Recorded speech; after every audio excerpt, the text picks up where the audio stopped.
రీసెంట్గా మన మాజీ సీఎం జగన్మోహన్ రెడ్డి గారు, అదే పులివెందుల ఎమ్మెల్యే మన జగన్మోహన్ రెడ్డి గారు ఏపీ స్పీకర్కి ఒక లేఖ అయితే రాయడం జరిగిందంట.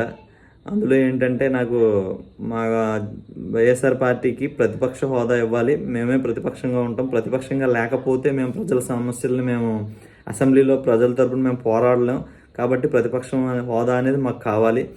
మొన్న ప్రమాణ స్వీకారం రోజున కూడా మంత్రులందరూ అయిపోయిన తర్వాత నాకు అవకాశం ఇచ్చారు, ఇవన్నీ కూడా నా మీద కక్షపూరితంగానే మీరు ఇలా చేస్తున్నారు, కాబట్టి అవన్నీ కుదరదు, ప్రతిపక్ష నాయకుడికి ఎలాంటి హోదాలు అయితే ఉంటాయో అవన్నీ నాకు కావాలని చెప్పేసి ఆయన డిమాండ్ చేశారంట. ఒక లేఖ రూపంలో అయితే ఆయన రాయడం జరిగిందంట.